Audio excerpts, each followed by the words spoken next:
come in. Yep. Yeah, I think we're a minute past, so yeah, I probably should. Yep. So folks are coming in. Welcome everyone. We'll get started here in just a few moments.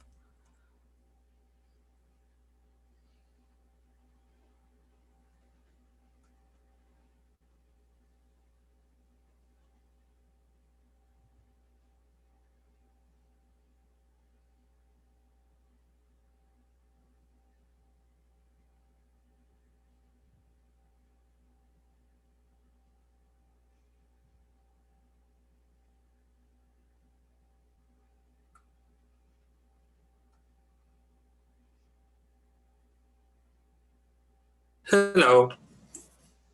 Hi, Ariane. Hey. We're going to get started in just a minute. Great.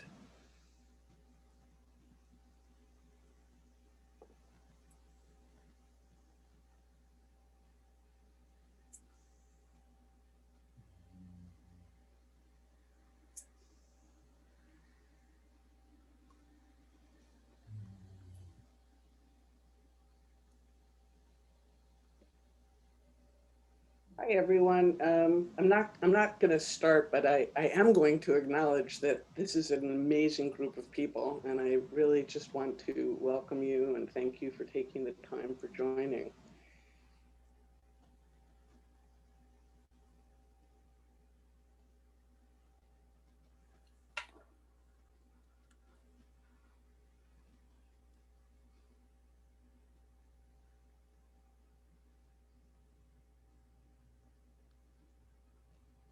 We'll give it just one more minute for folks to join. Please feel free to put in the chat, hello, where you're calling from, what company you're with.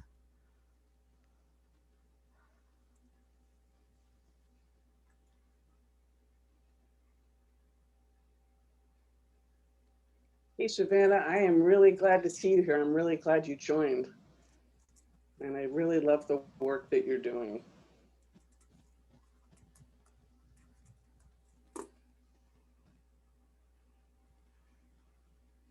All right, Shuli, if you're ready, we can go ahead and get started.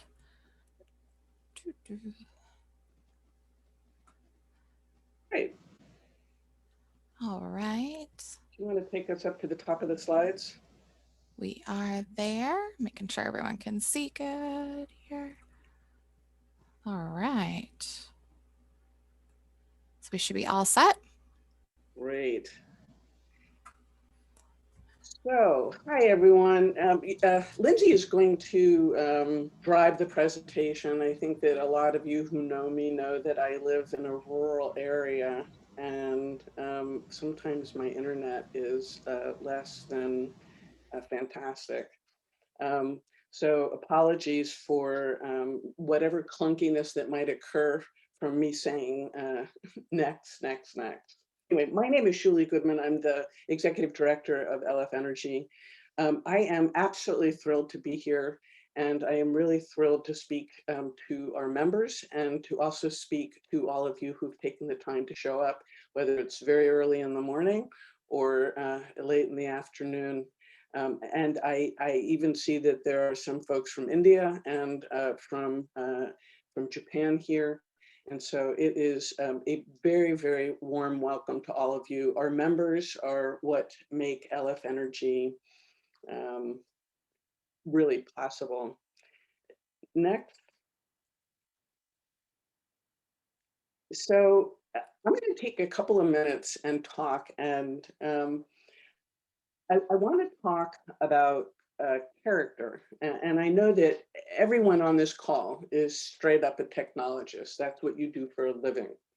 But I think that all of us also need to recognize that we are stewards of the planet, and we have an obligation to wake ourselves up and to be present and to be good human beings. So I want to take a moment to talk about that, because I believe that character is what is going to make LF Energy as a garden successful.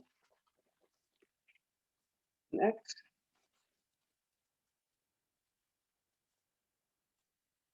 Before I do that, actually, I also need to put out the antitrust policy.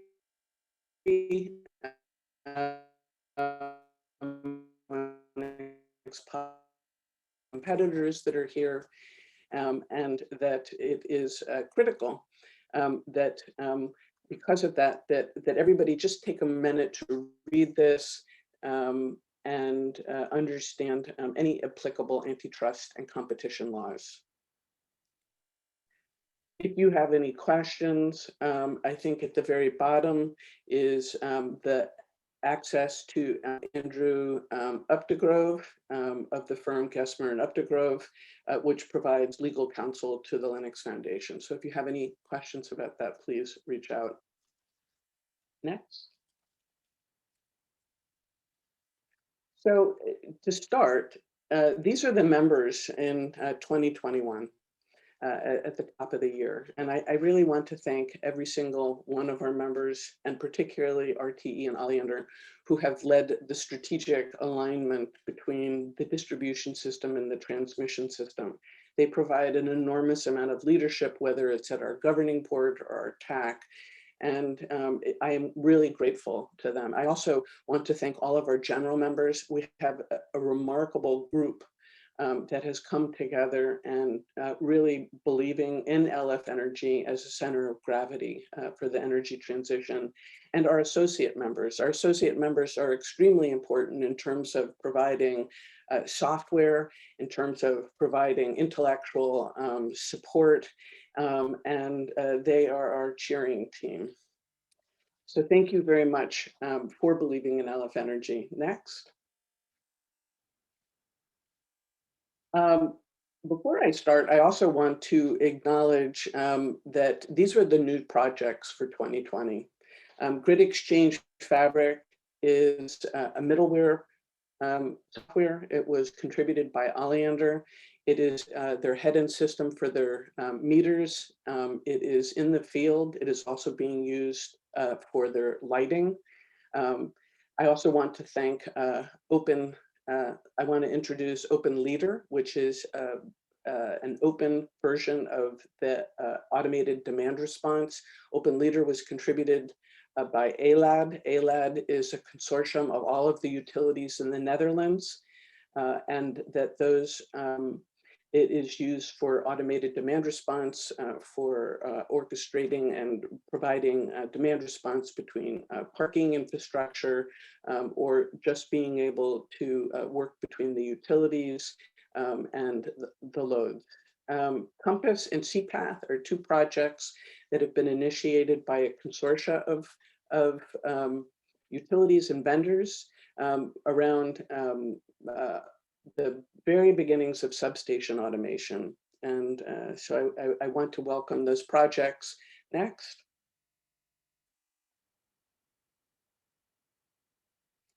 So, you know, I think that one of the first things that I want to say is that LF Energy has moved from being an idea and an aspiration, which, you know, people would say to me either, you know, you can never do this, or that's nice.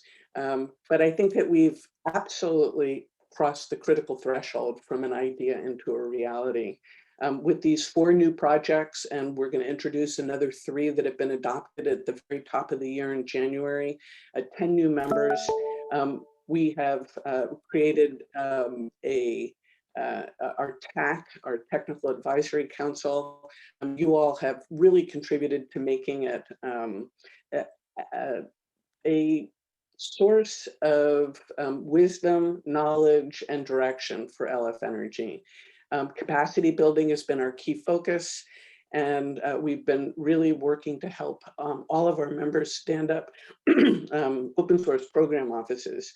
We've gone from a kind of a number of ad hoc meetings to really more than 20 open meetings a month. We have active special interest groups, and we've really been working on the 4 framework groups around infrastructure, security, data, and what am I forgetting? What's the 4th one? It's been early. Anyway, I'm I'm a little embarrassed about that, but all 4 of them are active. Security has become a focus, and we're really getting all of our projects to badge and to provide security audits. We have refreshed the website, created a new wiki. We have been moving. Next.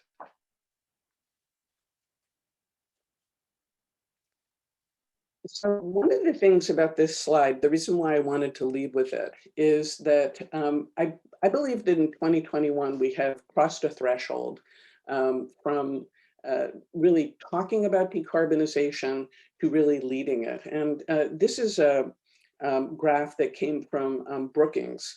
And really what they were saying is if you look at the diffusion curve, meaning the process of innovation and change that's happening at a global scale, power systems are leading. And so the importance of LF Energy is that we are hosting the garden for the future. And right behind power, as you all know, is electric mobility, buildings, and trucks. So the electrification of transportation and cars and power, and all of those things are going to require enormous amounts of digitalization. Next.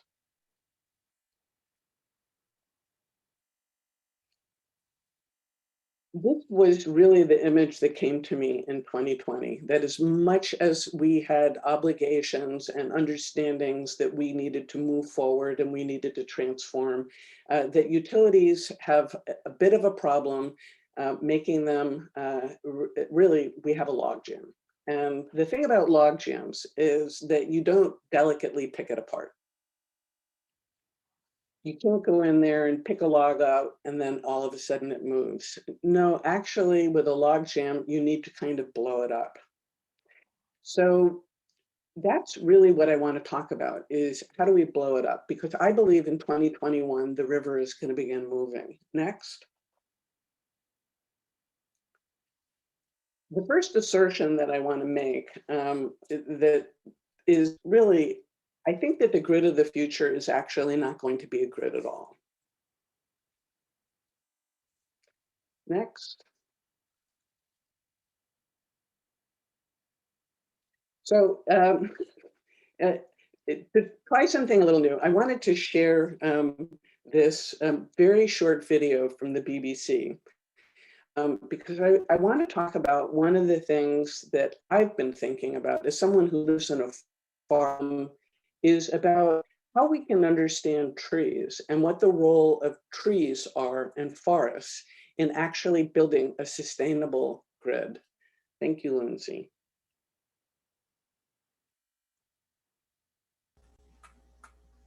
We're not hearing the volume. Arboreal cybercrime. Trees may look like solitary individuals, but the ground beneath our feet tells a different story. Trees are secretly talking, trading, and waging war on one another. They do this using a network of fungi that grow around and inside their roots. The fungi provide the trees with nutrients, and in return they receive sugars.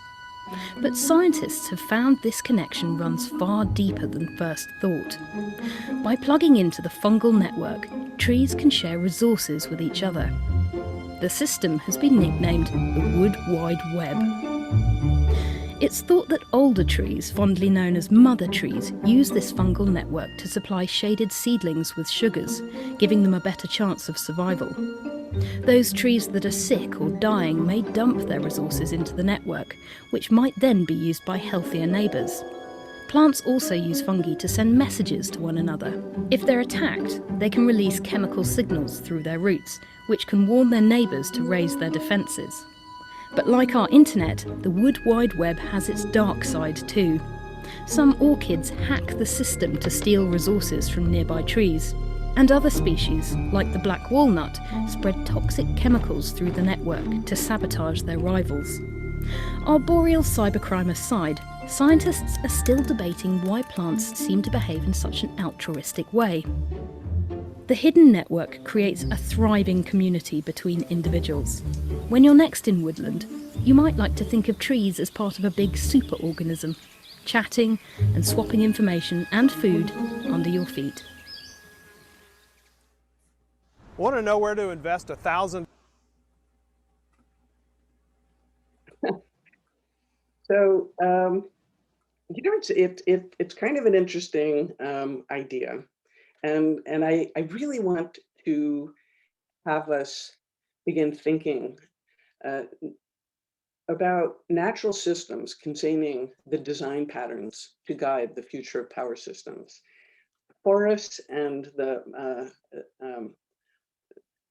underlying communication infrastructure is over 5 billion years old. And that wisdom is really important as we think about what we are designing. How do we actually transform energy and power systems? Are we going to actually do it by rearranging the deck chairs? Or are we actually going to come up with a completely different paradigm that is going to enable us to electrify and provide energy and power to the planet? And perhaps because of the pandemic, it really has had me thinking about how profoundly connected we all are, and the wisdom of this in terms of the systems that we build. And we are at the very beginning of a 10-year sprint. And so how we do this, are we going to rearrange the deck chairs on a sinking ship? Or are we actually going to rethink things? And I know that for most of us who are technologists, being able to actually go outside and think about, touch the ground, and really imagine what is it that we're doing and how we can build whatever this network, this power system network of the future, can we do this in a way that is more aligned with the natural systems of the planet? Next.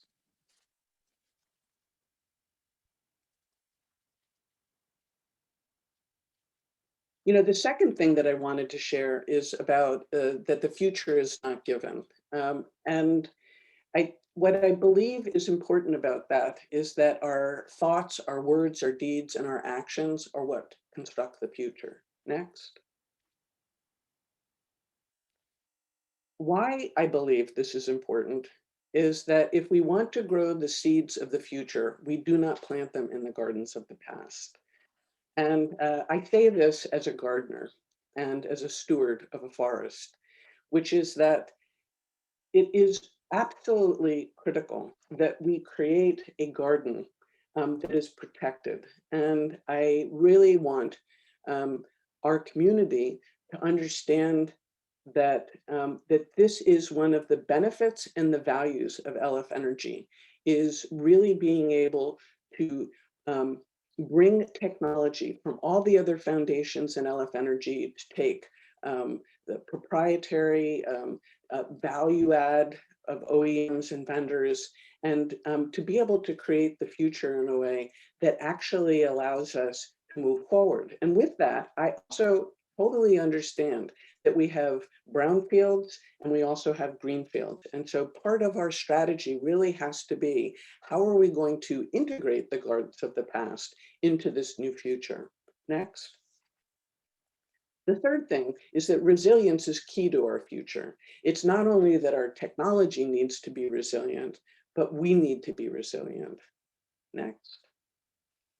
This was the image that came up to me over and over again in 2020. At one point, I was facing fires, Naomi and Lindsay were facing hurricanes, and John was facing a tornado.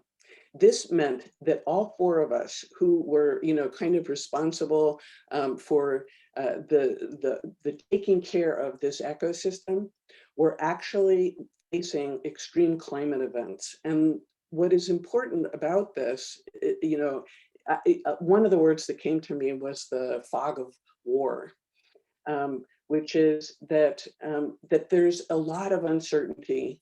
And we often are operating with asymmetrical information, and we often are operating in conditions that are not great. And so my encouragement to all of us is to get your backpacks, get strong, because we have to carry on. And we have to create a community that supports each other to carry on, because, you know, whether it's Yellow Jackets rioting in France, or it's the riots in the Netherlands, or it's the riots in the United States, there are going to be social disruptions, climate disruptions, economic disruptions, pandemics that we are going to face in the next 10 years. And that it is better that we begin to kind of account for that truth now as we move forward, so that we build a resilient community and resilient systems. Next. So this is the call to action. Next. We are building a grid, a communication system that underlies our power and energy and our demand for power and energy that is beyond our ability to intellectually manage. There is not going to be some engineer in each country that is able to actually do this with their mind. We are going to have to build the technology systems underneath it, the networks, in the same way that you can't have an individual managing telecommunication networks or the information networks that underlie the internet. We're going to have to, we are building the same thing. And in building that, we are going to have to look at what our technology choices are. Next. So this was something that that Energinet from Denmark put forth last year, and I thought that this was fascinating, and it's really in alignment with my understanding. AT&T joined the Linux Foundation to do their 5G because they recognized that 75% of telecommunications was going to be digital, and that they were unable to do that themselves. Well, with energy, it may not quite be 75%, but as Energinet asserted, I believe that it's 50%. And I think that that's a good number for us to imagine. Next.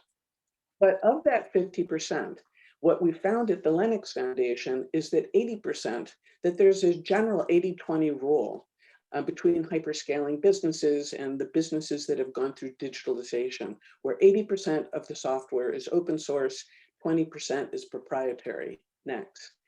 And what that would then mean is that 40% of the effort of decarbonization will be open source. And so as a community of power systems, we have to find and decide, where are we going to build those things? Because there is work that is being done in the world that is not a competitive differentiator, but actually where we need to cooperate together so that we can completely transform, whether it's data centers or grids or the electricity generation, distribution, transmission, all of it has to be reimagined. And 40% of that effort, if we're going to get from here to 10 years to decarbonization, and that would be my assertion, we do not have 30 years to transform the current grid. We really have 10 years. If that is true, then 40% of that effort is open source. And so next, really what I want to welcome to our members and to all those that are visiting is that we are the future. And part of what I really wanted to speak to is the character of how we show up in LF Energy, so that we really can make it for the next 10 years, and that we move beyond our disagreements, our silos, our competitiveness, and that we really begin to build the muscles of cooperation, collaboration, and working together to solve one of the most complex problems that face us with the largest machine on the planet. Okay, so I'm going to now turn this over to Lindsay. And I really want to thank you. Please, if you have any questions, feel free to reach out to me, and I will be back in a couple of minutes as we go through this together. Thank you, Shuli. All right, so we are going to move to the next section of our agenda here. We're going to review some member benefits, hear from a few of our board members. Our Linux Foundation product team is also on the line, and they're going to share some exciting capabilities of LFX with us. And we're also going to review what's upcoming in 2021. And we're gonna keep it moving. With that, I'm gonna pass it over to my colleague, John Murtick, so that he can go through a little bit of the member benefits of being a member of not only LF Energy, but the Linux Foundation as a whole. Go ahead, John. Thank you, Lindsay, and great to meet you. Many of you I've met before. For those of you I haven't, I'm one of our program directors here at the Linux Foundation, and I specifically work with a lot of our open source communities to help make them successful, help make them sustainable, and ensure that they're really the shining stars of a foundation like LF Energy. And I also work with a number of members as well, and work with them as they're getting their open source program offices off the ground and make sure that they're able to engage in open source. As a member of LF Energy, I think the term leverage is an understatement. You all are the lifeblood of this foundation. You're the reason why this can exist. And this is your project. This is your foundation. And we want to always make sure that the staff here is aligned where you're looking for this project to go, you're looking for the foundation to go, the impacts it's having on the industry as a whole. And there's just tons of stuff that is going on. I think, Shuli really set this up very nicely on just where this industry is moving and ensuring that this project can certainly align alongside it. Next slide. So as you know, LF Energy is part of the Linux Foundation, and I don't know how familiar all of you with the Linux Foundation.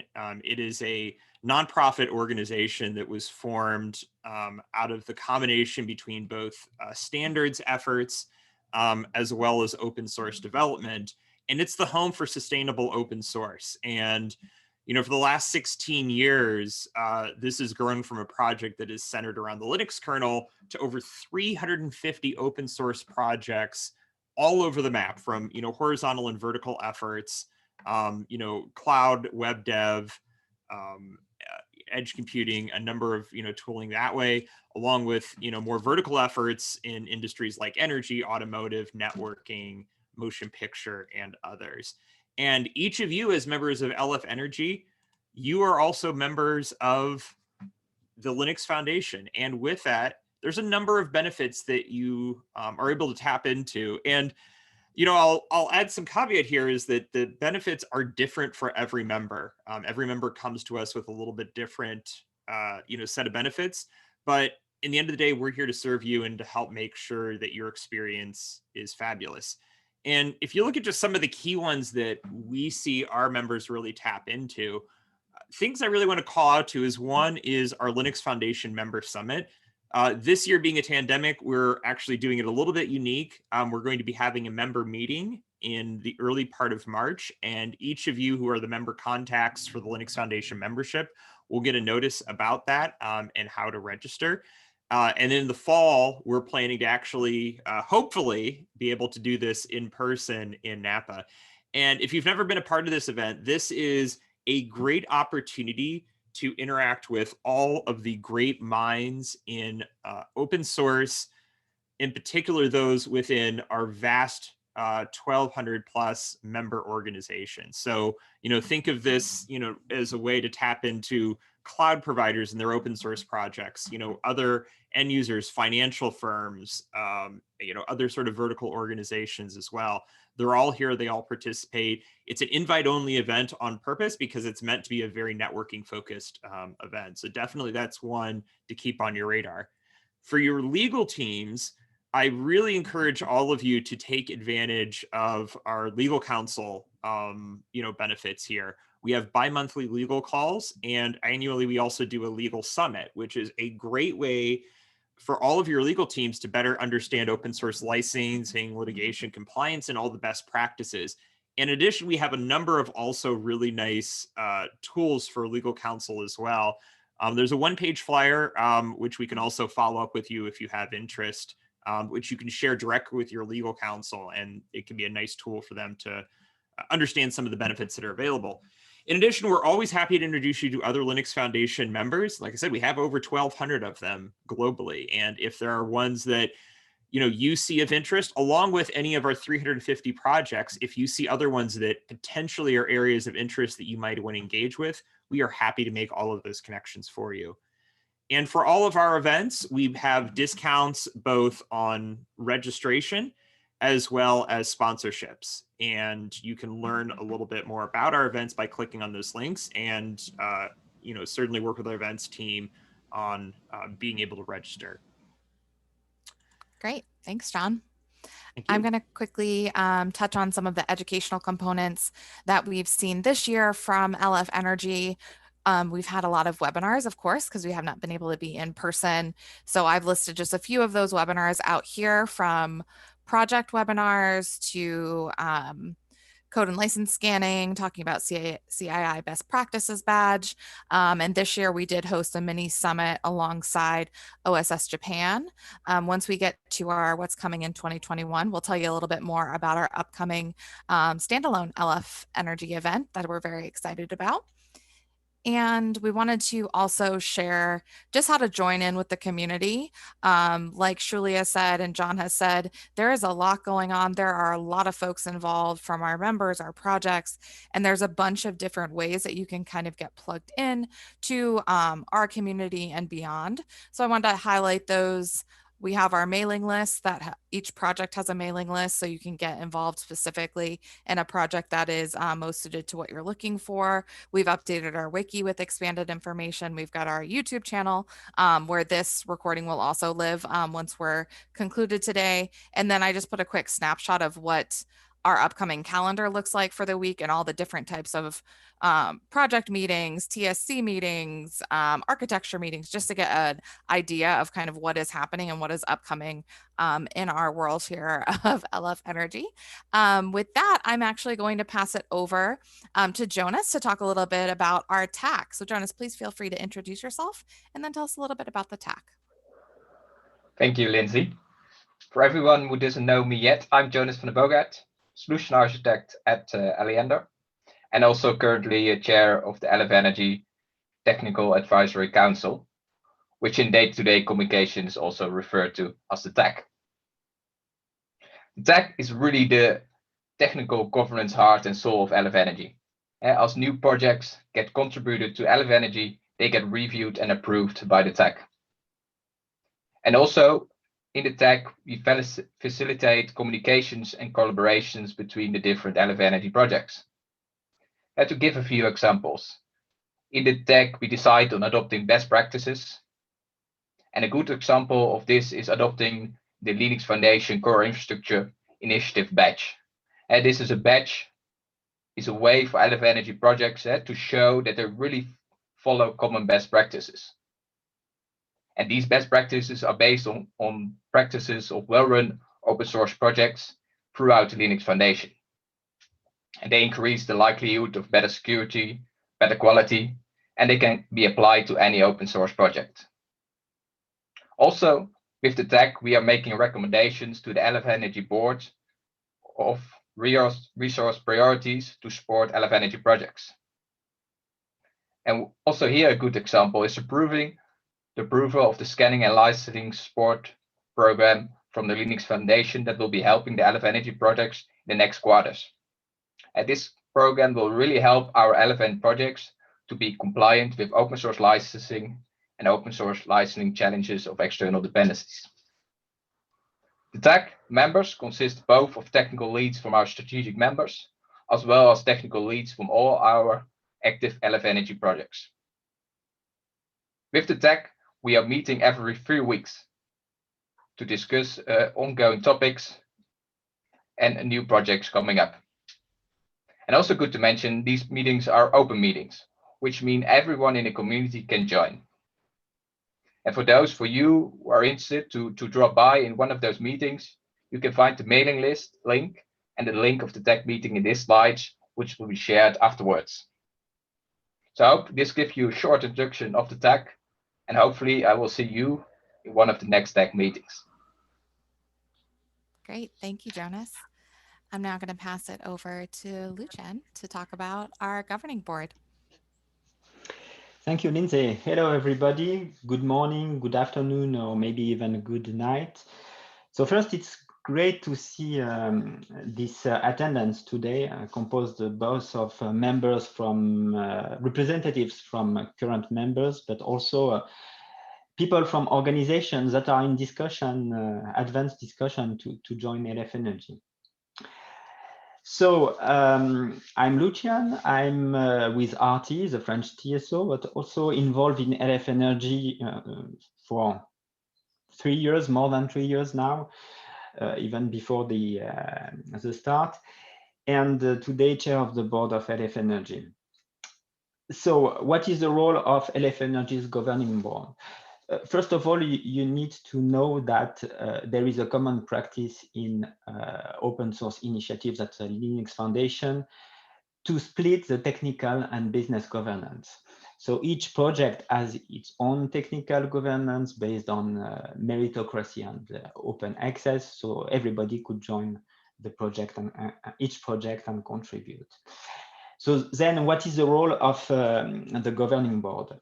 Well, the governing board is a place where we steer the strategic direction of LF Energy. This is where we discuss in which direction we want to further develop LF Energy. And by that, I mean both in terms of ecosystem and members that we will need to onboard if we want to achieve our goals, but also new projects that we want to accept or launch. Right now. Hi, Rex Moore with The Motley Fool. And if you know us, you know how famous we are for finding these massive technological trends and then finding stocks that can benefit in an explosive way. Stocks like Amazon. Okay, no worry. So both in terms, as I said, the direction where we want to develop LF Energy, both in terms of ecosystem, but also new projects that we want to onboard or launch. So, for instance, it was in 2019, even in 2019, we decided at the LF Energy board to trigger an initiative related to the digital substation.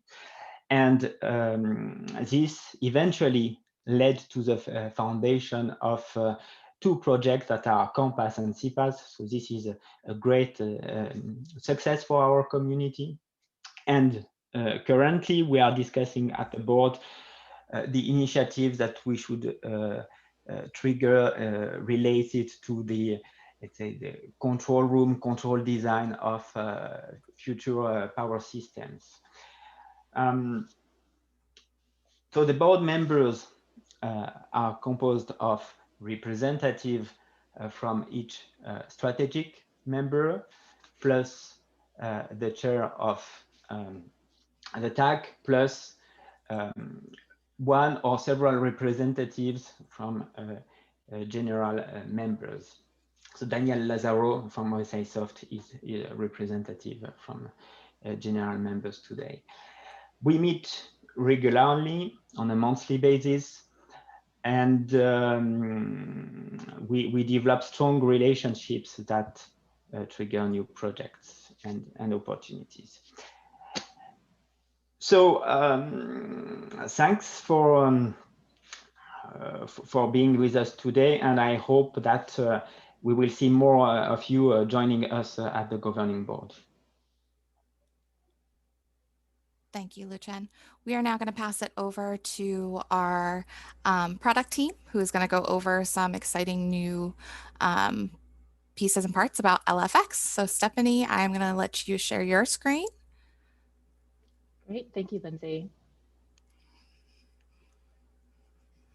In one moment here, and we'll get us all shared. Perfect, hopefully everyone can see my screen. Thank you all for having us join you today. My name is Stephanie Rubenstein. I'm the product marketing manager for LFX here at the Linux Foundation. I'm going to just give a few slides of context here around LFX, and then I'm going to pass things over to my colleague Sachin, who's actually going to jump in and give us a demo of LFX Insights.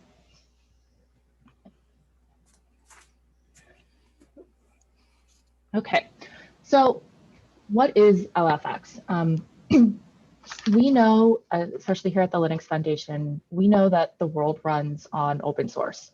And we also know that critical projects need more than just source or version control systems to scale. So projects like LF Energy must have their finger on the pulse of their entire ecosystem. We need tools tailored to your key stakeholders, whether you are a maintainer, a contributor, community manager, or even on the marketing side of things. And here at the Linux Foundation, we have evolved a proven methodology for helping projects such as yourself address these challenges. So helping transform fledgling projects into category leaders and helping you scale. LFX essentially operationalizes this approach. We provide a suite of tools that are built to facilitate every aspect of open source development. And what you see here is just a quick representation of the 12 tools that we already have to offer. So we have a number of different solutions and platforms that help serve different functions for various people within the open source project development ecosystem. Right now, we're focusing on insights, but if there are any other tools or anything else that you're interested in here, definitely encourage you to go and check out our website or to reach out, and we're happy to share more information about these.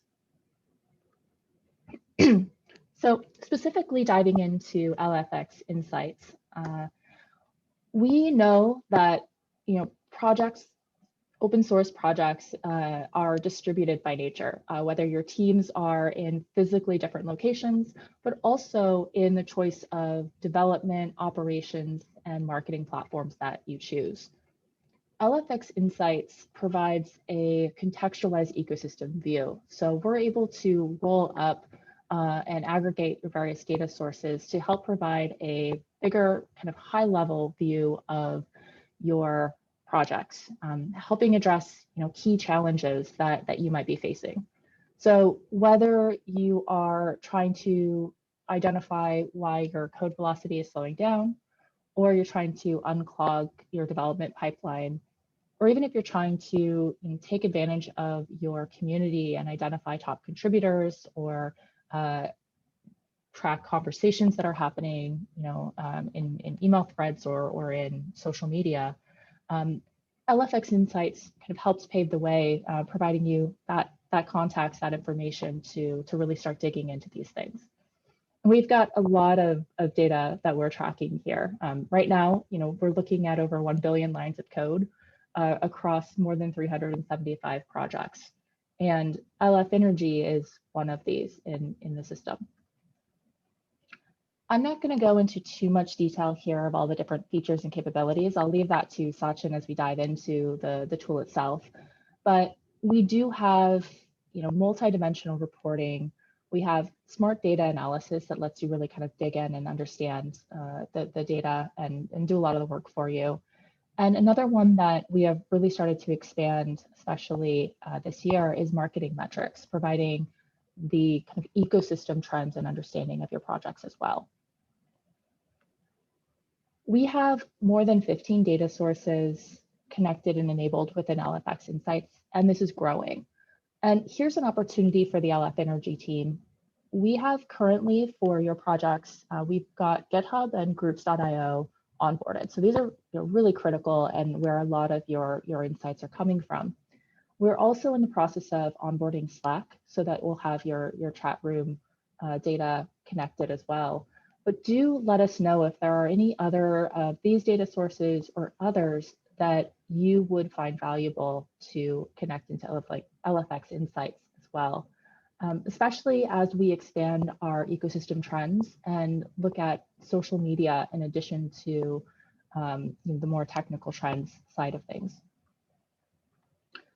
And with that intro, I'm going to hand things over to Sachin to give us an actual demo and walk us through how you can get started in the platform. Sachin, I'm going to go ahead and stop sharing my screen so that you can take it away. Thank you, Stephanie. That sounds good. Well, I will start sharing my screen. I hope you all can see my screen here with LF Energy already on on the page. But yeah, thank you, Stephanie, and thank you, Lindsay, for giving us this opportunity to come and present in front of the board here, and we are excited.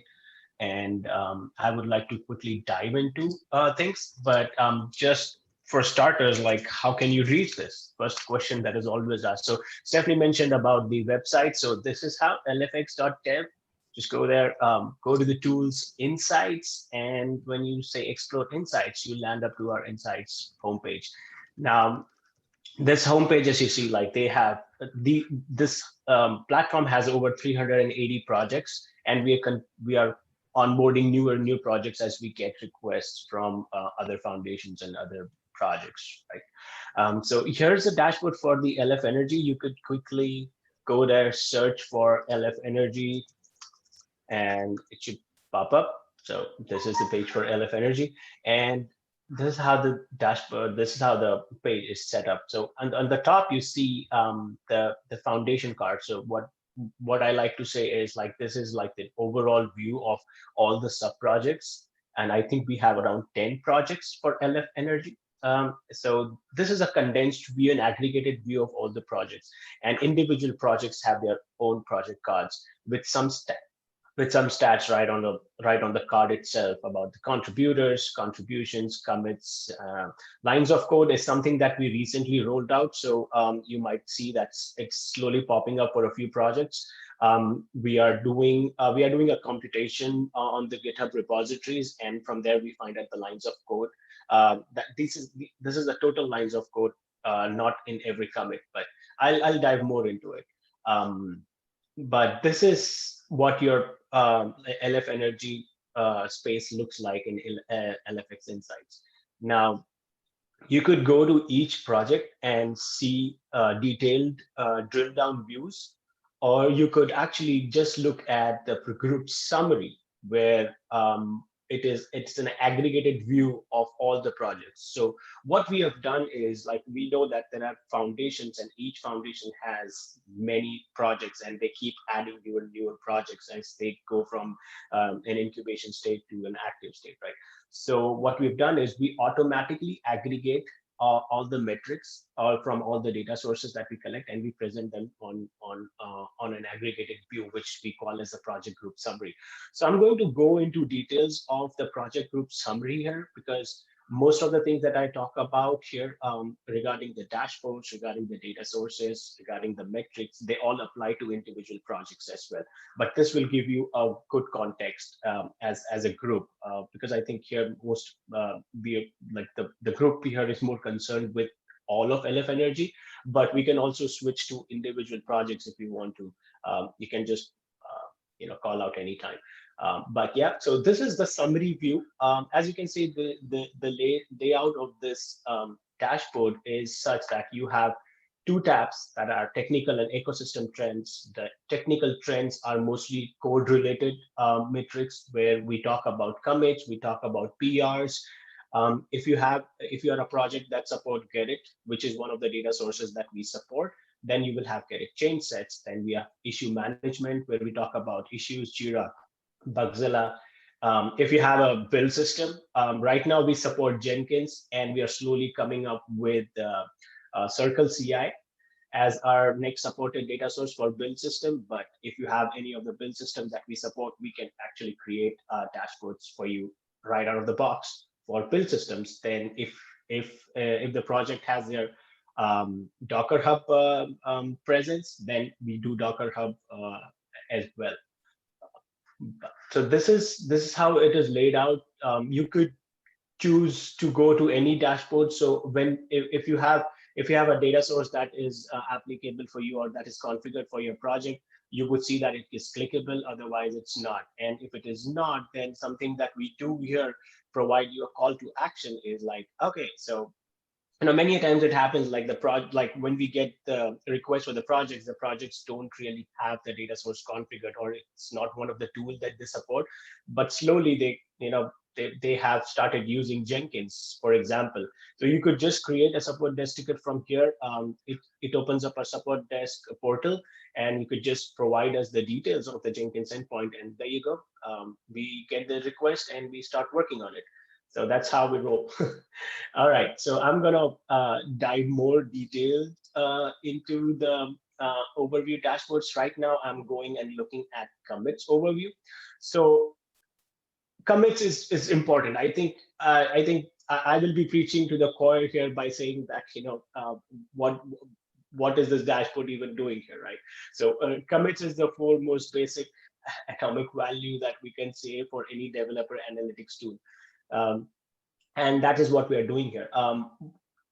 You could, the commit dashboards over here, they are drilled down for authors, they are drilled down for organizations. These are the members that contribute to your organization. And I'm going to go in a few minutes, I'm going to go over that, how do we find these companies or these affiliations. But then you can actually go and look into repository level details, like what are the commits, how many authors have been involved in this repository, what are the lines added, changed, and what is the average time to commit. So, and then you get like the latest commits that have been coming in from GitHub, which is the data source that we are monitoring here. So another important feature of these dashboards is the filter. Like, so we've actually spent a good amount of real estate in filters over here.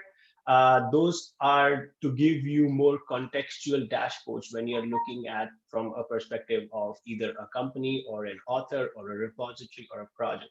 Now I could just select, if I'm interested in like looking just at GXF, since this is a project group summary, I can actually filter for a singular project, and I can say that, okay, now I want this dashboard to be contextualized, or showing me only the commits for the GXF project.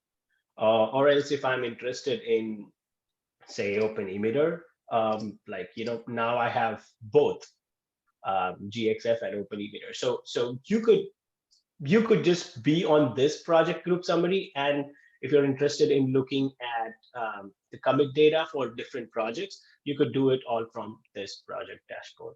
And simply just delete the filters, and the dashboard is again reloaded with the original filters. No filters applied. We automatically apply filters for not bots, because many commits are just coming from bot users like CI/CD build systems or auto merges.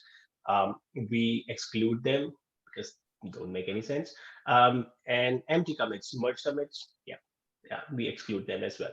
Another way to just simply filter for any particular member is, for example, I want to see what are the commit contributions by Motorola Mobility here, and so I can directly go into details and see. Right now, I think the biggest challenge here that we are facing with this project, or it's a common story from all the projects, is basically this aspect, which is called as the unknown. And I'm going to go into more details about this. So if I click here, maybe many of you, since you belong to this project community, you might already know that many of these authors or users are actually, like, I can directly say Jenkins build server here is probably a bot. So that needs to be marked as bot, and I'm going to go into more detail about how we can do that from affiliation management. But yeah, maybe these users are already associated or affiliated to a member company, but their data is missing in insights. So how can we do that? How can we get rid of, like, how can we make sure that this unknown is as low as possible? Because the unknowns, the higher the unknowns, the lesser is the affiliations to us. So the lesser you will get to know from the context of this dashboard, that what are the member companies, what is the contribution rate looking like, what is the commits and active contributors is fine, because this is coming from the authors, like from GitHub. But then what is my member contribution? So for that, we really need to nail down the affiliation aspect of insights. So what do I mean by affiliation? An affiliation is something that an author has been affiliated to a certain company, working for a certain company. Now you could do that from the dashboard itself, because we have something called as identities and affiliation management. Right now, we are in the project group summary, and if you do not have access to project affiliation management, you would see that there is a call to action where you can just request your access to edit affiliations.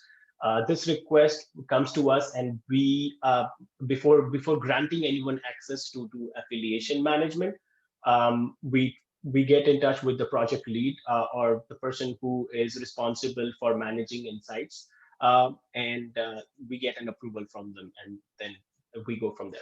But similar to this commits overview dashboard, we have GitHub PR. We have where you could see your pull requests, like how's the rate of pull requests. Like you see submitters over time, where the submitters are going down or it's a steady state, which is more important, right? Because you don't want your pull request authors to go down over time, but it should be very healthy. So I see this, and I see that it's looking pretty healthy here. Then we have other GitHub dashboards like efficiency. So the lead time is actually going down, which is a good sign. That means that median of your pull requests are merged in less than a day. So which is again a good sign. The timing dashboards give you an idea of how much time is it taking for a pull request to get merged. So with more details, right? You see 95th percentile, it's going down. So everything that I'm looking at that dashboard, and I'm seeing that it's a healthy, like it's looking pretty healthy. Now, as community, what you want to make sure is that this does not go up. The trend does not start going up, because that would mean that the pull requests have been lying in open state for a longer time. Now, this is your backlog section where you actually see that, okay, how many pull requests have been open and since when. So I see that there are some that have been open for more days. So this is a call to action, like to see that what's going on with it. So the point here is, like, you get one place where you can go and you can see at various different tools that the project uses, and take constructive decisions about what actions to be taken. Similarly, we have issues. Yeah, go ahead. Sorry. Sachin, I apologize for interrupting. We are kind of at time here, so I just wanted to ask us, let everyone know also that we will be following up with more details and kind of how you can get started and edit affiliations as Sachin's running us through. But we are kind of at time here, so if I can let you kind of just quickly close up, Sachin, so we can get this back to you. Yeah, absolutely. So the one thing that the two things that I just wanted to talk about were the community leaderboard. So what this is, like, many projects use this for their elections, but you could, as you can see, that this gives you like a detailed tabular view of all the like code committers and the contributors that are actually driving the development of the project. So yeah, this is, I'm at the project group summary level. If you are logged in and if you have affiliations access, you could actually see their email addresses, but I'm not going to put it up because I think this is being recorded. So yeah, I would just encourage you to explore it. The community leaderboard can be reached here. And if you have affiliations access, you would see something like this, which is the identities and affiliations. And yeah, explore the dashboards. This project is still not completely covered. Like we still might have some misses because we have not validated the data with the community, but this is a good opportunity for us to introduce you to this to your project on Insights. And the last thing is something that we rolled out just very recently, which is the comparing the project health. Now here, what I can do is I can actually add projects, and I can do two things. Like I can see the health of the project compared to the time duration about, or I can just compare with different projects, and I can see that how's the growth looking like. So something you can explore, and let us know of any feedback. And I am going to end my demo right there and open for any questions if there is time for it.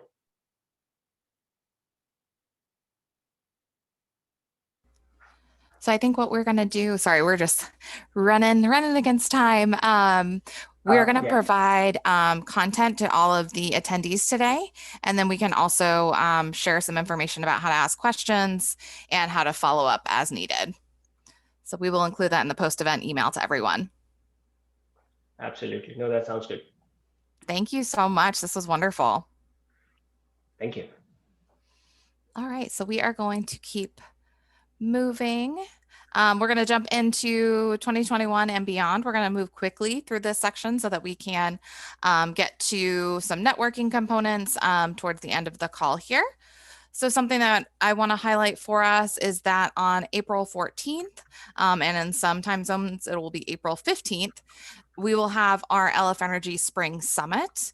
That summit will take place in 2 segments so that we can cover the entire globe with content from these sessions.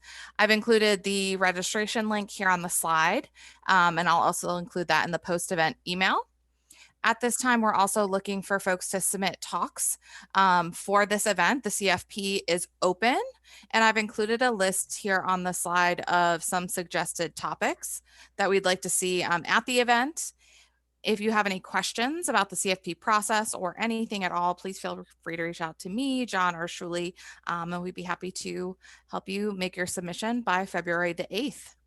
With that, I'm going to go ahead and pass it back over to Shuli to run us through a few of the project updates, and then we will move on to the networking portion.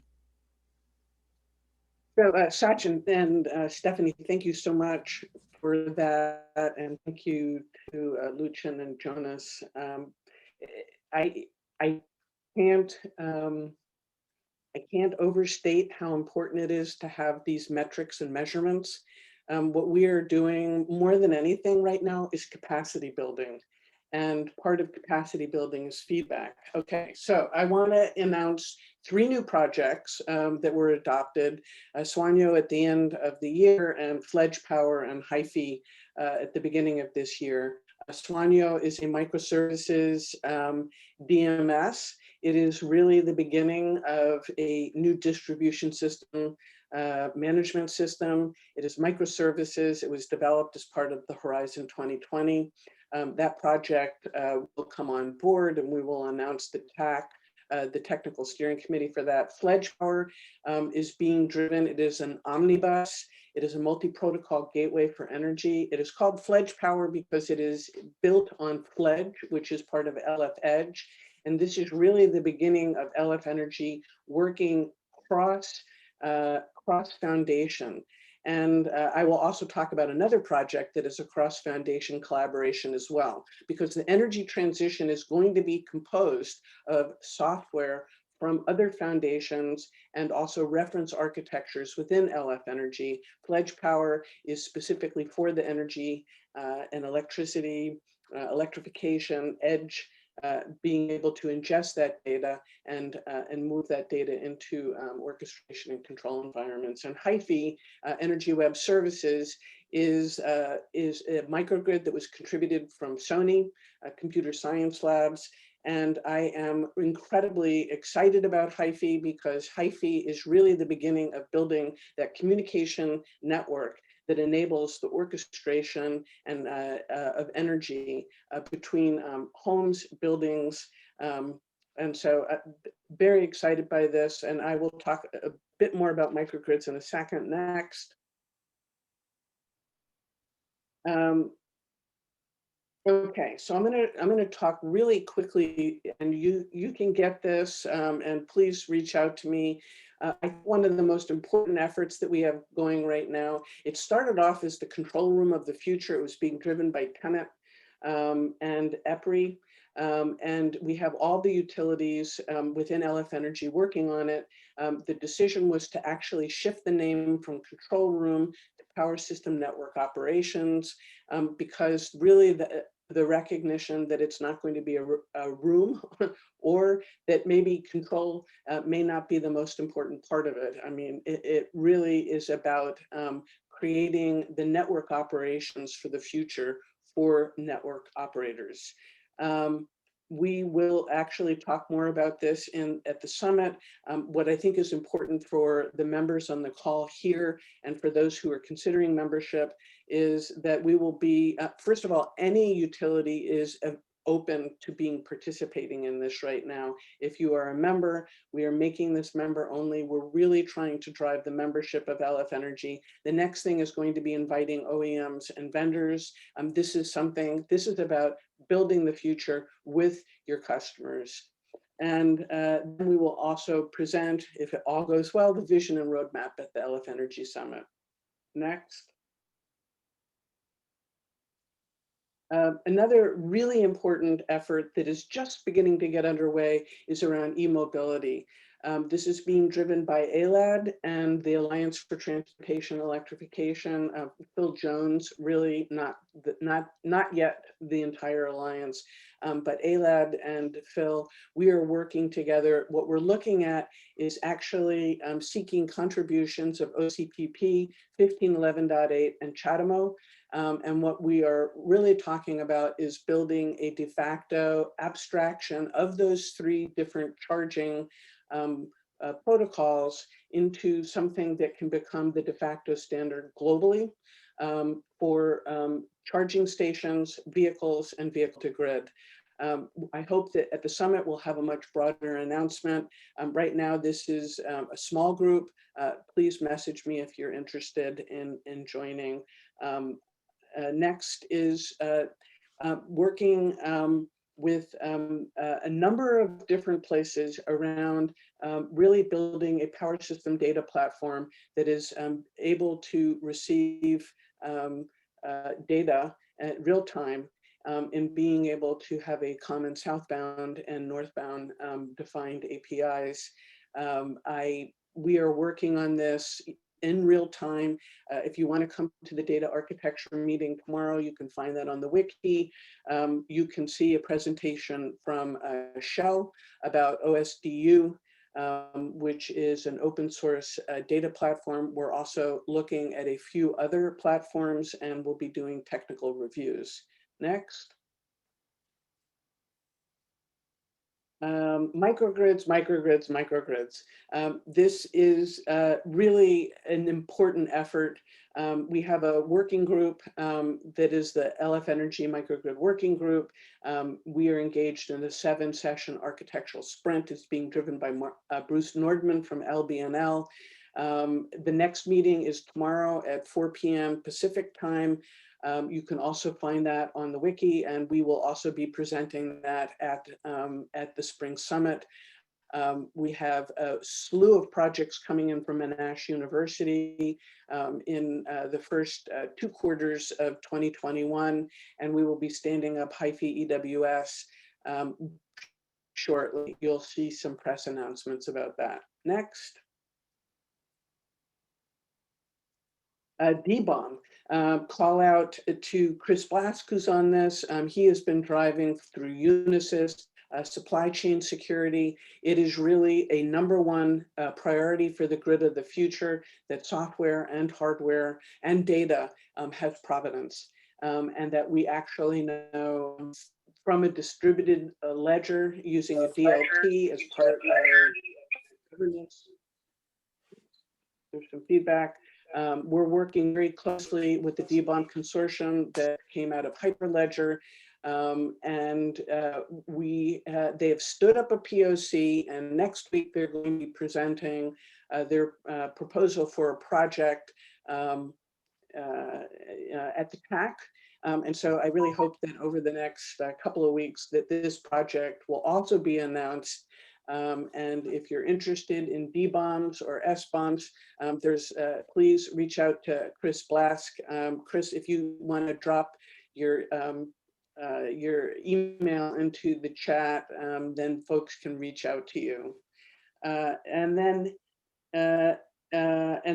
next. The Full Architecture Working Group, or FOG. I think that right after the pandemic, we started working on the Full Architecture Group, which was the functional architecture. What came out of it was the functional architecture, the infrastructure, security, and data. And what we're doing now is actually really reimagining, because those 4 frameworks are now fully integrated into the TAC. We're really trying to understand what is the role of the FOG.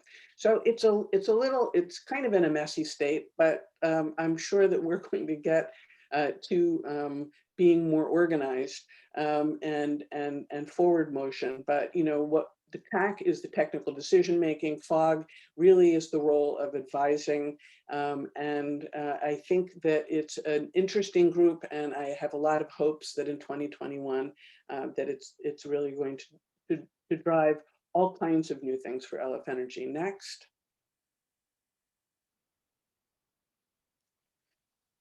And there's much more.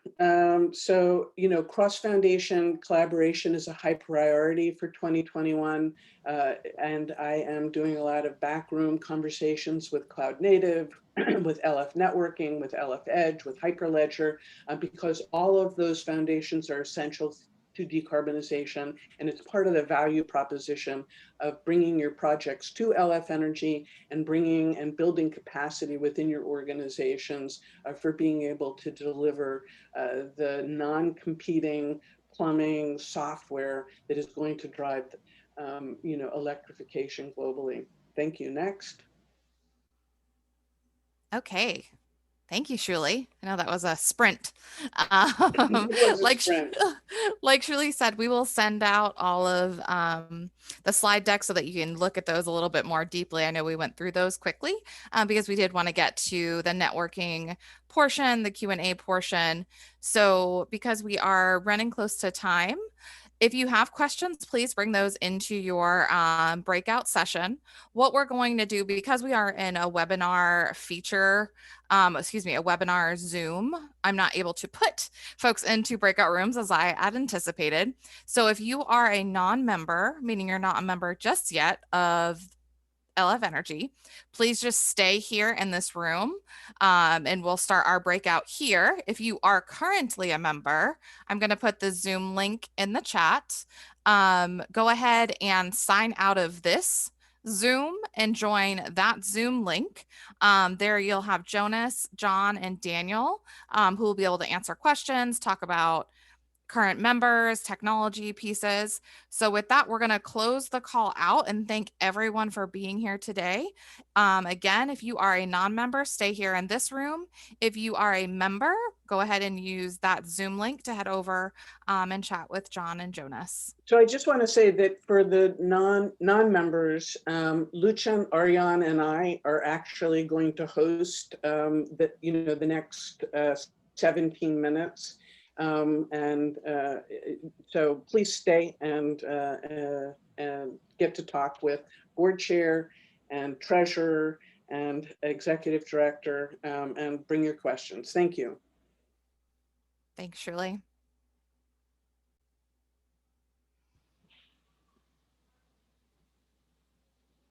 All right, so what I'm going to do just to make this a little bit easier on everyone that's here still, I'm going to make you what's called a panelist, so then we can have a full conversation. Everyone won't have to ask to come off of mute and all that good stuff.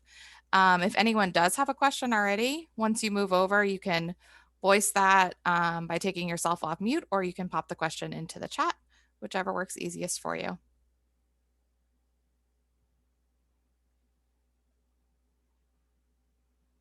Thanks, Lindsay. You're welcome. It's been a very interesting technical challenge. I know. Lindsay, can we turn our video on? I think it's yeah. locked. You should be, as a panelist, you should be able to turn it on. It's not, well, never mind. It's locked, but never mind. Yeah, for me as well. So never sorry. mind. Let's go to the discussion. We'll see face to face another time. Yes. Maybe in person one day. It looks like you should be able to put yourself on video. I'm going to look again. If you look in the panelist. It's a setting. It says you cannot start your video because the host has stopped it. So God help us, there's a setting somewhere in Zoom. I must be one of those types of hosts. Doesn't let anybody go on camera. All right. Well, we can get started with some questions. And I will, in the background, see if I can get that updated for us. Hey everyone, that was like quite a sprint. It was a lot of information in a pretty short amount of time. Any questions that you have for Lucia and Ariane, for each other? Anything, this is a time we can talk together, and so please come off mute. Let's talk. What are your interests? What are your concerns? What are you thinking about? Well, hi, Shuli. This is Lorenzo. I'll jump in. Hey, Lorenzo. Hi there. A really impressive presentation this morning. I guess I'd enjoy hearing just a little bit more about what's happening on the microgrid effort, perhaps from you or Bruce. I'm very involved at the policy level in California, in particular, the CPUC's microgrid proceeding. And I'm just looking at the way that things seem to be stuck here. So I'm wondering what's happening in your organization that it may be moving things towards a more effective future. That's a great question. So just so that you guys know who Lorenzo is and who Lorenzo is to me, I don't think LF Energy would exist if it wasn't for Lorenzo. Lorenzo has really been one of my mentors. He came from Cal ISO. He's an economist, and he is an all-around kind of amazing human being. So just so that you know who Lorenzo is and the question, and one of the things, he lives in Davis, and one of the things that he's been working on is how to actually create connected communities and how to be able to bring microgrids to create community resilience. Is that a fair way to put it? Yeah, that's fair. I'm definitely been aware of and trying to focus on sort of the policy aspect of allowing decentralization of the power system to happen and bumping up against, I guess, archaic institutions that are very entrenched and make change difficult. And California, I'm very alarmed actually, because I feel like in many ways we're going backwards on decarbonization. So there are a couple of things to say. I believe that HIFI is a really great way to start, and having an open source microgrid, and the parts, it's a DC microgrid. They want to be able to have it be AC and DC, and Sony has put out a call to many of the hardware manufacturers in Japan in order to get them to begin collaborating. And we will have some exciting announcements, hopefully in the next quarter, about hardware manufacturers coming in to actually work on that with us. So that's kind of one effort. It is project-based, and that code will be available. And there is a technical steering committee that I believe meets pretty early on a Friday morning, our time, which is the end of the day for Japan. John is in the other group. And he takes that because he's on the East Coast and it's like at 5 o'clock in the morning. So one of the problems that we've been having straight up that we're trying to work through is the fact that Europe has particular needs, but the US and Asia and Australia have another set of needs. So the microgrid group, the working group, has really sort of settled in a 4 p.m. time, Pacific time. Bruce has offered, because of the depth of his experience, to really take us through an architectural sprint. And I believe that these two things are going to converge with each other. Hopefully as we get to April and May, the Sony group, who are the primary, committers and maintainers of the software, are all part of this working group. And so we hope that what we do with Bruce is going to lead to a system architecture for the microgrid that is going to allow for scalable technology. Bruce, do you want to say something? Yeah, so one thing I've been proposing to the microgrid group, which is still very much open for discussion, just my proposal is to initially focus only on single customer microgrids rather than multiple customer microgrids.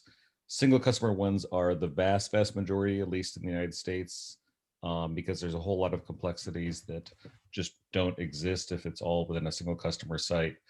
And then a work on multiple customers could maybe extend from that once we figure out a good way to organize a single building internally. Ultimately, my proposal for how to operate inside of a building is to use price and quantity as the fundamental mechanism, sort of analogous to how the internet protocol is the fundamental mechanism for the internet, which works very nicely if you have dynamic pricing at the meter when you're connected to a large utility grid. But then that mechanism could also be used for multi-customer microgrids. So we could have a single mechanism at all scales. So that works well. And certainly the multiple customer ones might be 5 customers or it might be 5,000. And so that's something which also needs to scale. And another thing I'm proposing is to try to abstract from the details of any physical layer power technology and to work at a higher level in the way that the internet protocol is not tied to any specific physical layer of voltage or current or things like that. We have a layering of technologies, and I think we could apply a similar layered structure to electricity systems very usefully to move our concept of how we organize electricity from the 19th century into the 21st century.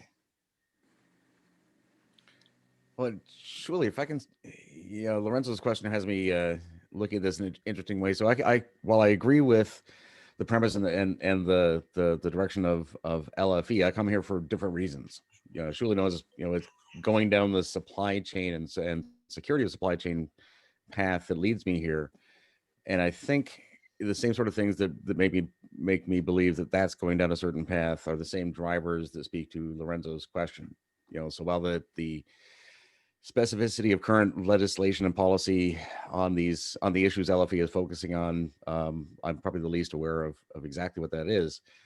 I think the same drivers that are causing the just pragmatic need for detailed visibility in supply chain. What is this bloody grid made out of?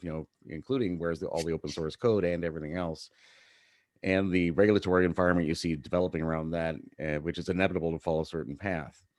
Leads me to believe that the policy, the justifications for the policy at the political level, at the voter level, are evolving. Are evolving positively, as I would imagine Shuli and Lorenzo and the founders of this were thinking. That's why we're here. Current state may be kind of awful. I don't really know, but I think that the underlying direction is correct and inevitable. I'll tell you, companies like mine are going down a certain path because we like staying in business. And I think that path supports having more clarity in open source and grid, which should lead to a more efficient, decarbonized infrastructure, because that's, it's logical. It makes sense. Not that I have opinions. Thank you, Chris. It is a process for a company to really make a strategic decision to move towards investment in an open source foundation. And, Chris is really actively, turning the ship internally to Unisys. And with that kind of coordinating, the chip manufacturers, the other hardware manufacturers, the software manufacturers, and really being able to build a coalition of the willing to reimagine what supply chain security looks like for the energy industry. So I really appreciate that. I appreciate the heroic task, and I look forward both to your project and your membership. I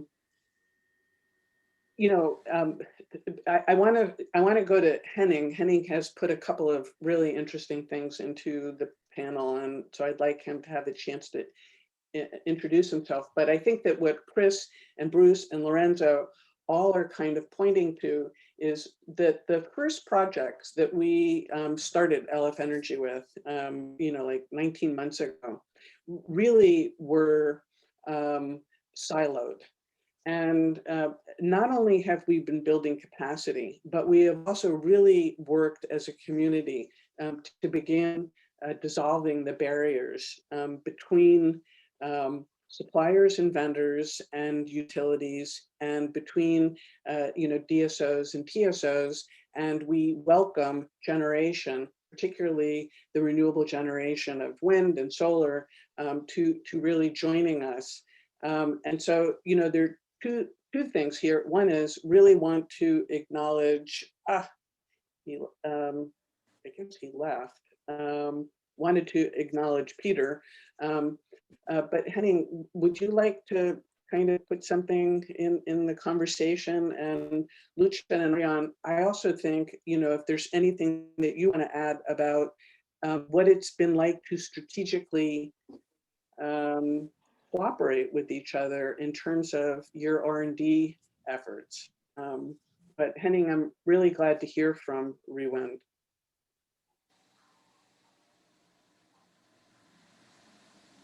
Are you able to come off mic?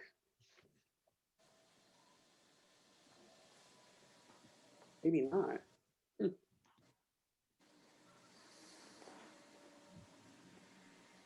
Yes, so thank you. I'm on the mic. Yeah, we are an owner and operator of wind energy in North Germany. And yes, but our R&D activities are not that strong nowadays, but we are looking forward what is going on here in the Linux Foundation energy sector. And yes, we see all that activity at the TSO level from TenneT in Germany as well, as you mentioned, in Belgium as well. And yeah, we as operators and owners of assets are not that deep into this software area, but we actually have to take part in this new world. Yes. So this is why I'm here, and I'm really interested in your activities. Totally agree. Absolutely welcome. Yes, maybe to react on that, I think if we want to achieve to have a future grid design that works, one of the key challenges will be to have a smooth interoperability at the borders of various organizations. And these organizations are transmission system operators, are distribution system operators, wind generators, prosumers, etc. And maybe coming back also to your first question, Shuli, when we launched LF Energy and we contributed our initial projects, we just took a few internal projects that we thought mature for open sourcing, and we put them into LF Energy. And these were siloed, and they were just our own projects, and the community initially was composed only of people from our side. And I think the one of the greatest achievement with LF Energy from our perspective is that after some months, Aliander joined LF Energy at the same level of investment as we did, and this unlocked many collaboration opportunities. So now we are just discussing together the projects that we want to launch, and this is the way. I think this is the only way we can achieve the reinforced interoperability between the transmission and distribution grid. And I think the same reasoning could be applicable to wind generation. So if we want wind generators to provide flexibility services to the grid so that we can just optimize everything and reduce the investment costs. This can only be done if we together build the software at the interface that will ensure this interoperability. So indeed, this is, I think, an example of direction where we should reinforce LF Energy in the future, indeed.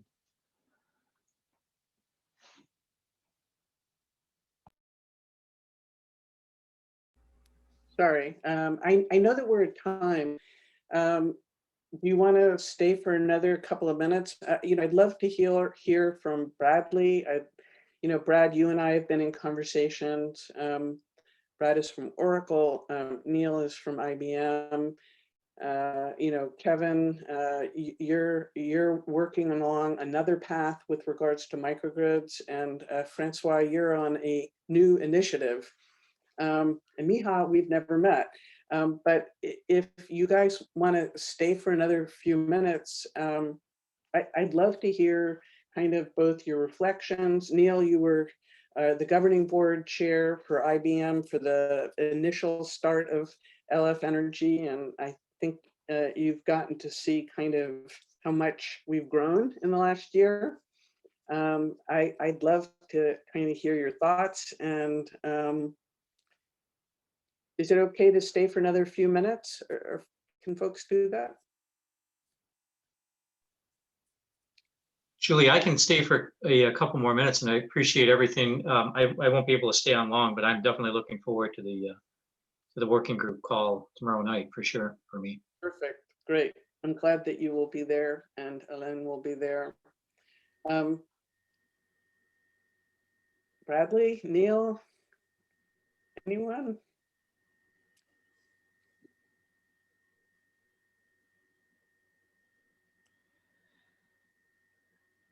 Well, I'm always happy to take a conch and run with it.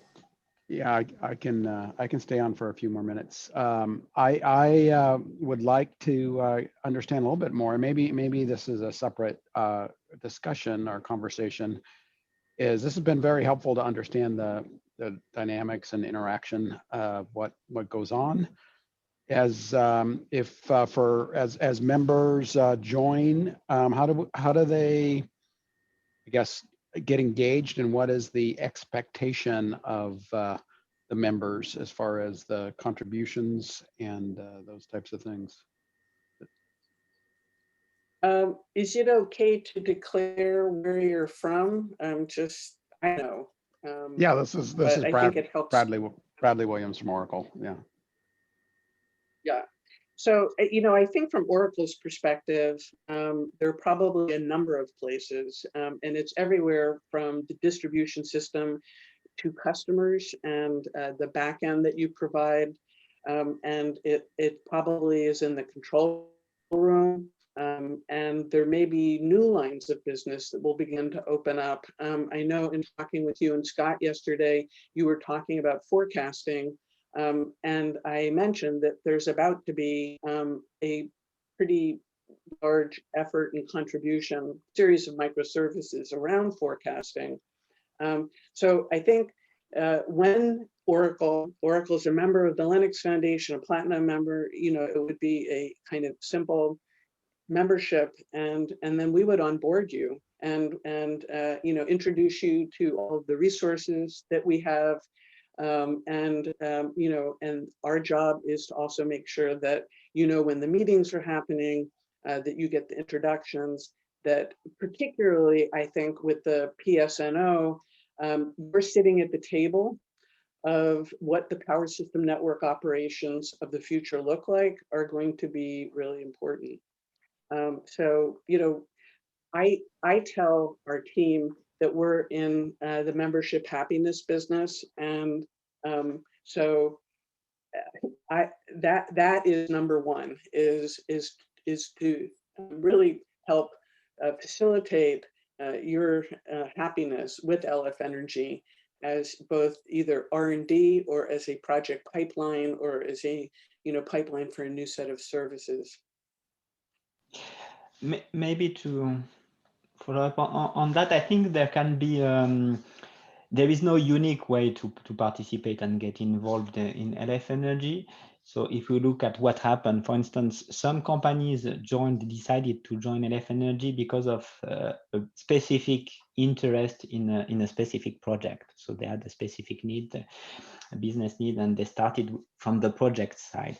So this is, for instance, the case of GE. They joined in connection with the Digital Substation Initiative. Also, Savoir-Faire Linux, their participation is related to the CPAS project about virtualization of grid control. And so this is one approach, but LF Energy is broad, and you have other parties such as so Aniender, for instance, RT or other, who OSIsoft as well, who joined from directly with a strategic view and the broad view. So with an interest to get involved also in the overall architecture groups, to try to see how the various pieces should fit together. So I would say that it depends on each participant to choose whether they see they start with a project or with the overall architecture. Thank you.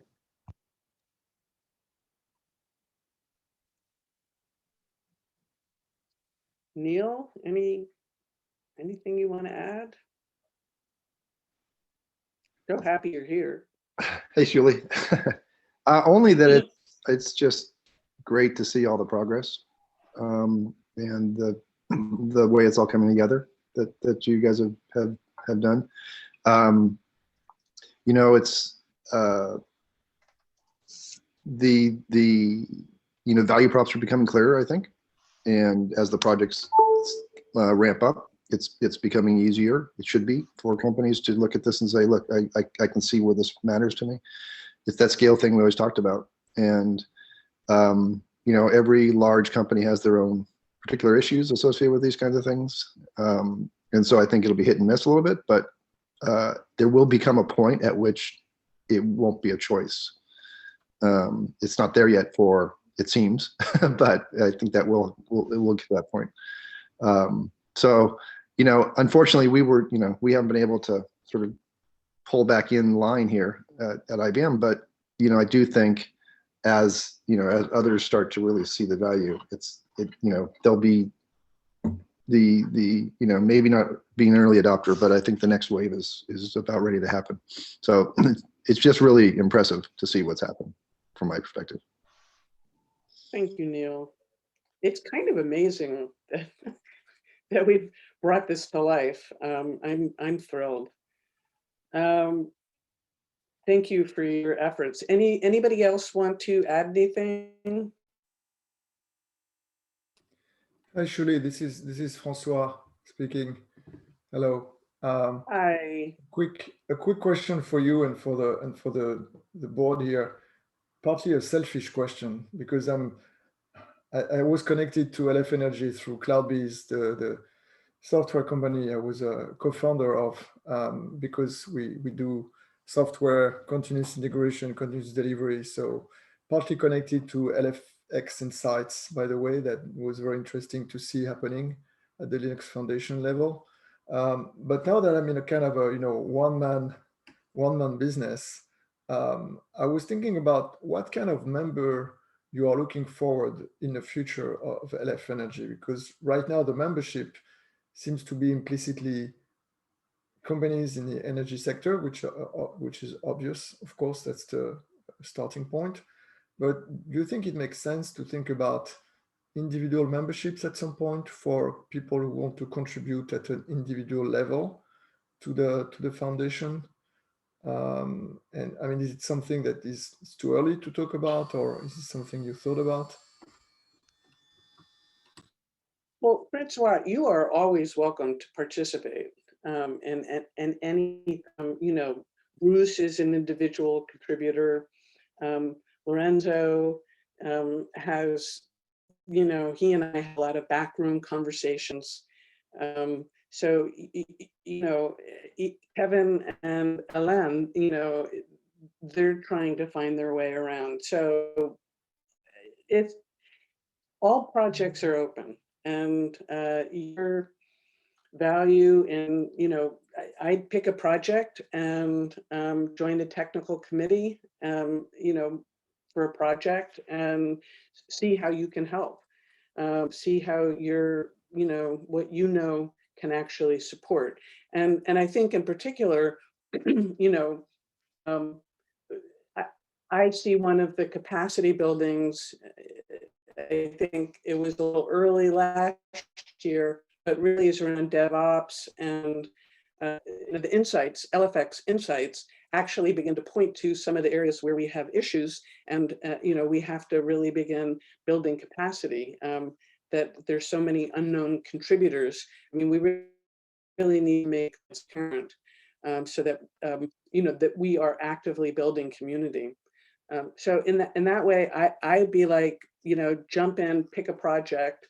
You know, Bruce has picked the microgrid place. It really you know, it builds on his entire body of work for his life on multiple different levels.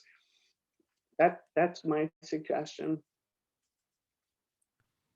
I fully agree, and I think first of all, LF Energy is first of all a network of people who are convinced about two things. They are convinced about the need to change and to boost the energy transition, and the need for open source to do that. So first of all, we are a network of people. So any individual contribution is welcome, and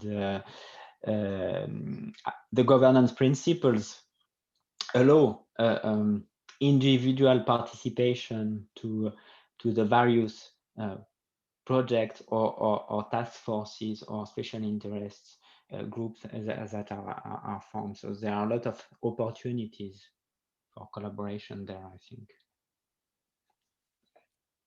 So I think we've probably reached a good place to pause. I know I need breakfast for all you West Coast folks. We have a Slack or mailing list if some people want to continue the discussions after the meeting. Please join the discussions. Yeah. So if you go to the community page on the LF Energy site, it has all of our Slack channels. And so you can join Slack, you can join mailing lists. All of the projects have where their code base is. I'm hoping that this SBOM project is going to come in and it'll have a name and it'll have a place that it lives. You know, and so please join us.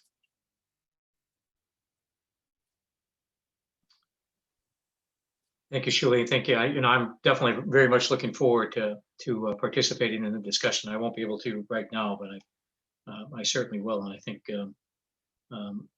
that we both have something to contribute and certainly a lot to gain by it. It's great. I'm really glad you and Ellen will be joining us, or you tomorrow, or both of you. But I think it's going to be a great group. Lorenzo, I welcome you to come tomorrow. I think that at the system architecture level, you have a lot of insight, and really trying to get to a place where we have something to offer the state of California, both in terms of direction and code. We are a code first organization, so we don't want to spend forever walking in circles. We actually really want to get it to code and get it into communities. And I think you're a perfect bridge. Well, thanks. I'm watching that landscape a lot and involved in different ways. So if you send me the info, I'll try to join tomorrow. Okay, great. Thank you, everyone. Thank you all. Yep, thank you. Okay. Thanks, Thank folks. you. Thank you. Thanks all. Have a good day. Bye-bye. Thank you. Thank you.